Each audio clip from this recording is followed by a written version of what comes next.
ठीक है जी, अब हम डिस्कस करेंगे फैक्टर्स इन्फ्लुएंसिंग एब्जॉर्प्शन। ठीक है जी, हमारे ऐसे फैक्टर्स जो कि एब्जॉर्प्शन पे अफेक्ट करते हैं। ठीक है जी, सॉल्युबिलिटी है, एक्सप्रेशन ऑफ पी ग्लाइकोप्रोटीन है, contact time at absorption surface, total surface area available for absorption, blood flow to site of absorption, effect of pH on drug. अब देखें सॉल्युबिलिटी, अब जितनी ड्रग वाटर सॉल्युबल होगी drug उतनी अच्छी absorb नहीं होगी, उसको चेंज होना पड़ेगा लिपिड सॉल्युबल में। अगर अब डायरेक्ट जो है ड्रग हमारी लिपिड सॉल्युबल है तो अच्छी तरह से एब्जॉर्ब होगी। ठीक है, उसकी सॉल्युबिलिटी जो है लिपिड नेचर है। ठीक है, और हमारी सेल की जो मेम्ब्रेन है वो भी लिपिड नेचर है, इसीलिए जो सॉल्युबिलिटी ऑफ लिपिड है ना, लिपिड नेचर ड्रग्स जो होती हैं उनका जो है एब्जॉर्प्शन अच्छा होता है। ठीक है जी, अब नेक्स्ट देखते हैं हम effect of pH on drug absorption. ठीक है जी, पीएच का क्या इफ़ेक्ट आता है। अब देखें, एक सिंपल सी बात याद रखिएगा, जो ड्रग्स हैं अनआयनाइज्ड फॉर्म में वो रैपिडली एब्जॉर्ब होती हैं। ठीक है जी, अगर अब ड्रग आयनाइज्ड फॉर्म में है क्या वो एब्जॉर्ब होगी? नहीं होगी, क्योंकि ड्रग जो है हमेशा अनआयनाइज्ड फॉर्म में ही एब्जॉर्ब होती है। ठीक है, अब बात कर लेते हैं थोड़ी सी एसिडिक की और बेसिक की। अब एसिडिक में जो है ना प्रोटोनेटेड फॉर्म का मतलब होता है अनआयनाइज्ड। ठीक है, अनआयनाइज्ड है तभी तो हमें फ़ायदा है, फिर ही तो वो एब्जॉर्ब होगी अच्छी तरीके से। अगर डीप्रोटोनेटेड होगी यानी कि आयनाइज्ड होगी तो क्या होगा? एब्जॉर्प्शन नहीं होगी। ठीक है जी, बुक में बड़ी अच्छी जो है ना इसका पूरा जो है ना टेबल दिया हुआ है, तो इसलिए मैं आपको ऐसे वर्बली जो है ना बता रही हूँ। ठीक है, जस्ट कंसेप्ट्स दे रही हूँ। ठीक है, अब बेसिक की तरफ बात करते हैं। तो बेसिक में जो है ना सबसे पहले जो हमें प्रोटोनेटेड फॉर्म में दी जाती हैं ड्रग्स, ठीक है, वो आयनाइज्ड होती हैं यानी एब्जॉर्प्शन नहीं होगी। अब उनकी एब्जॉर्प्शन कराने के लिए उन्हें पहले अनआयनाइज्ड बनाना पड़ेगा, यानी वो क्या होंगी, अपने प्रोटॉन को लूज़ करेंगी, डीप्रोटोनेटेड फॉर्म में आएंगी, उसके बाद ही वो अनआयनाइज्ड होंगी, और जब अनआयनाइज्ड होंगी तो ही वो बेटरली एब्जॉर्ब हो सकती हैं। ठीक है जी, पीएच का इफेक्ट समझ आया। ठीक है, अब देखें थोड़ी सी एक छोटी सी बात और याद कर लीजिएगा इसमें।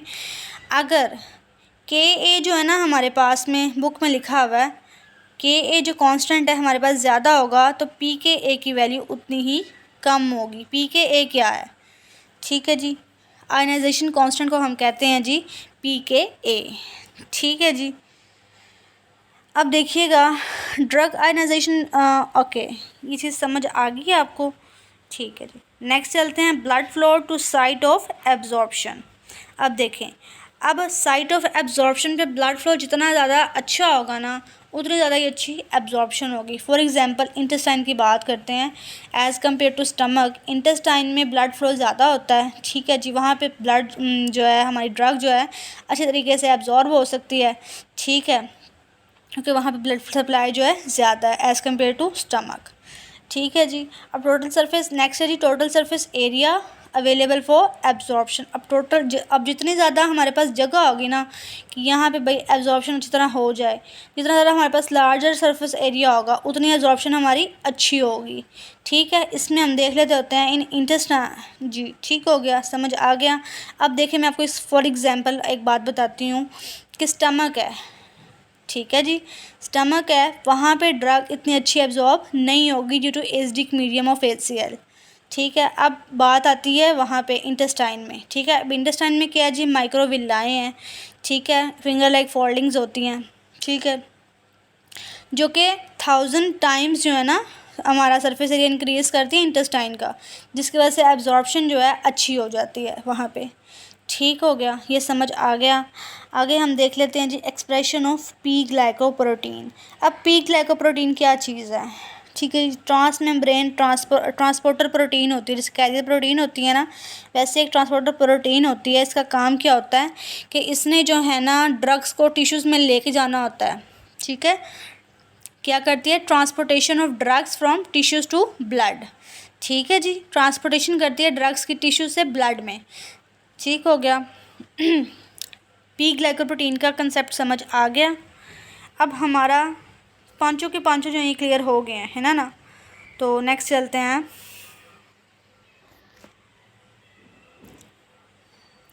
अब देखें, नेक्स्ट टॉपिक था हमारा बायो अवेलेबिलिटी। ठीक है जी, बायो अवेलेबिलिटी क्या चीज़ है। अब देखें, rate and extent to which an administered drug reaches the systemic circulation. Simple words में मैं आपको बताऊं तो ड्रग की वो अमाउंट या वो फ्रैक्शन जो अनचेंज हुए सर्कुलेशन में पहुंच रही है ना, ठीक है, उसे हम बायो अवेलेबिलिटी कहेंगे। ठीक है जी। अब देखें, rate and extent to which an administered drug reaches the systemic circulation. समझ आई डेफिनेशन की। या आप इजी डेफिनेशन ये भी कर सकते हैं, unchange fraction of a drug that reaches in systemic circulation is called bioavailability. अब देखें, आईवी रूट के जरिए बायो अवेलेबिलिटी जो है 100% है, क्योंकि वो डायरेक्टली जो है हम ब्लड स्ट्रीम में डाल रहे होते हैं। ठीक है, एडमिनिस्ट्रेट कर रहे होते हैं। ओरल रूट, ठीक है, इसके ज़रिए जो है 5% जो है हमारी बायो अवेलेबिलिटी होती है। देख लीजिए, अब आईवी के ज़रिए आप जो हैं एडमिनिस्टर कर रहे हैं तो 100% बायो अवेलेबिलिटी है, यानी 100% ड्रग मौजूद है अपना इफेक्ट देने के लिए। लेकिन आप औरली की बात करें तो वो 5% है, क्योंकि उसने बहुत ज़्यादा पैसेजेस में से गुजरना होता है। ठीक है, जब तक वो सर्कुलेशन में जानी होती है तब तक वो आधी डिस्ट्रॉय हो चुकी होती है। ठीक है, अब for example if we administer 100 mg of a drug orally and 70 mg is absorbed unchange, तो बायो अवेलेबिलिटी इज 70%। समझ आई बात कि 100 mg की ड्रग थी, हमने ओरली दे दी। ठीक है, अब 70 mg जो है ना वो ऐसे एब्जॉर्ब हुई है विदाउट अनचेंज, यानी कोई चेंज नहीं आया, तो इसकी बायो अवेलेबिलिटी कितनी होगी? जाहिर से वाले 0.7 70% ही होगी। ठीक है, समझ आ गया बायो अवेलेबिलिटी क्या है। Unchange fraction of a drug, यानी इसमें कोई चेंज नहीं आया। ठीक है, उस ड्रग की अमाउंट में कोई चेंज नहीं आया, वो वैसे की वैसे ही ब्लड स्ट्रीम में जा चुकी है। ठीक है, इस पॉइंट को क्या कहेंगे? बायो अवेलेबिलिटी कहेंगे। ठीक है जी, नेक्स्ट चलते हैं।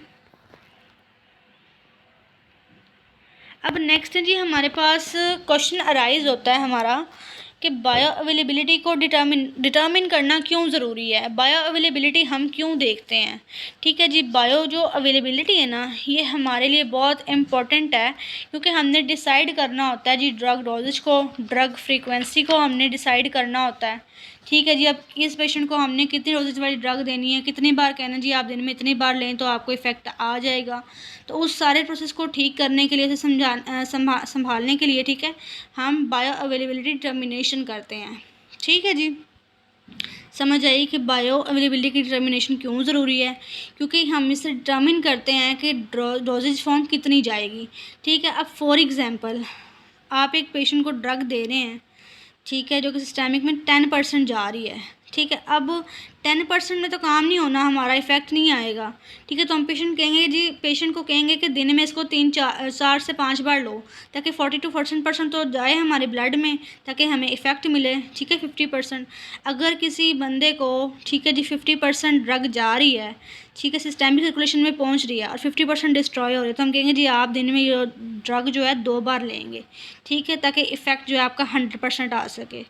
ठीक है, गया ये समझ आया कि बायो अवेलेबिलिटी को डिटर्मिन करना क्यों ज़रूरी है। ठीक है, नेक्स्ट चलते हैं। अब फैक्टर्स क्या होते हैं हमारे पास में? Factors affecting bio availability. ठीक है जी, जितने फैक्टर हमारे एब्जॉर्प्शन को इफ़ेक्ट कर रहे थे ना, ऑलमोस्ट हमारे बायो अवेलेबिलिटी को भी इफ़ेक्ट करते हैं। अब सबसे पहले देखें, बायो अवेलेबिलिटी जो है रूट पे डिपेंड करती है ना, तो ये तो फैक्टर आपके माइंड में आना चाहिए था कि रूट जो है, रूट्स भी हैं, डिपेंड करते हैं। क्योंकि देखें, हम आईवी देंगे तो 100% बायो अवेलेबिलिटी होगी, ओरली देंगे तो 5% होगी। ठीक है ना। अब देखते हैं फर्स्ट पास इफ़ेक्ट क्या होता है। अब देखें, फर्स्ट पास इफ़ेक्ट मैंने आपको बताया था ना जी, हम डिटेल में पढ़ेंगे। अब स्केच को ज़रा समझिएगा। फर्स्ट पास इफ़ेक्ट है क्या? ड्रग आपने ओरली इंड्यूस कराई, ठीक है जी, इंड्यूस करा दिया आपने, उसके बाद ड्रग ने स्टमक में जाना है, वहाँ पे उसके एसिडिक मीडियम की वजह से ड्रग ने क्या होना है, थोड़ा सा डिस्ट्रॉय हो सकती है। ठीक है, उसके बाद ड्रग जो है इंटेस्टाइन में जाएगी, वहाँ पे एब्जॉर्ब होगी। ठीक है, इंटेस्टाइन से आने के बाद वो पोर्टल सर्कुलेशन में जाएगी। पोर्टल सर्कुलेशन का मतलब होता है कि वो लीवर में जाने के लिए रेडी है। ठीक है जी, लीवर में जाएगी। उसके बाद लीवर जो है ना हमारा आगे, उसको 70 to 60% जो है ना उसे मेटाबोलाइज कर चुका होता है। ठीक है, अब उसके बाद उसने जाना है बाइल में, थोड़ी बहुत जो रहेगी वो एक्सक्रीट कर देगा। उसके बाद उसके बाद जो है ब्लड से, ठीक है, हाँ जी ठीक हो गया, लीवर में चलेगी, उसके बाद ब्लड से वो टिश्यूज़ में जाएगी, अपना इफ़ेक्ट प्रोड्यूस करेगी, ठीक है। और फिर इस तरह से, अब ये जो था ना पूरा स्केच, ये मैंने आपको समझाने के लिए बताया। अब आपने समझना है फर्स्ट पास इफेक्ट चीज़ है क्या। अब देखिएगा, गौर से सुनिएगा बात को। अब ड्रग की वो अमाउंट जो सिस्टेमिक सर्कुलेशन में पहुंचने से पहले ही हमारी बॉडी से मेटाबोलाइज होकर एक्सक्रीट हो चुकी है, उसे हम कहेंगे फर्स्ट पास इफ़ेक्ट, ठीक है जी।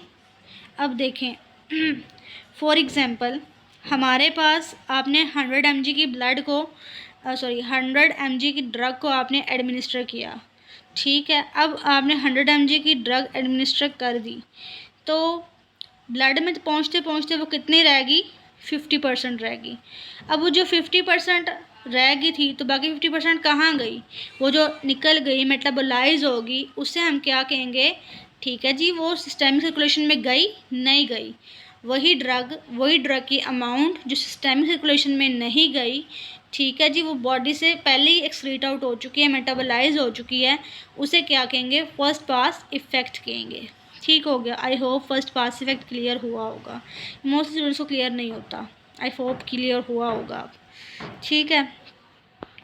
नेक्स्ट जी, नेचर ऑफ ड्रग फॉर्मुलेशन, यानी कि इसमें हम देख लेते होते हैं जी ड्रग का केमिकल फार्मूला क्या है, ठीक है, इसमें कितने केमिकल्स यूज़ हुए हैं, किस तरह की मतलब क्वांटिटी में वगैरह में यूज़ हो रहे हैं, ठीक है। इसके अलावा सॉल्युबिलिटी में फिर वही बात आ जाती है, ठीक है। वाटर सॉल्युबल ड्रग्स जो हैं वो इनसॉल्युबल हैं, ठीक है जी, अच्छे तरीके से एब्जॉर्ब नहीं हो सकती हैं। उन्हें एब्जॉर्ब होने के लिए हमारे पास क्या होता है जी, कैरियर प्रोटीन होती है, ट्रांसपोर्टर की तरफ जो एक्ट करती है, जो लिपिड नेचर में होगी वो ईज़िली एब्जॉर्ब हो जाएगी, ठीक हो गया। होप कि आपको इफ़ेक्ट्स भी इसके अच्छे तरीके से समझ आए होंगे, ठीक है जी। Factors affecting bio availability.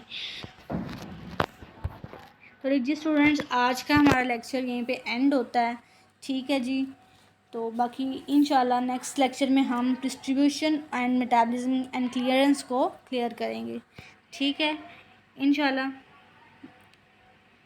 Hope for the best, ठीक है जी। Thank you for your attention and अल्लाह हाफिज़।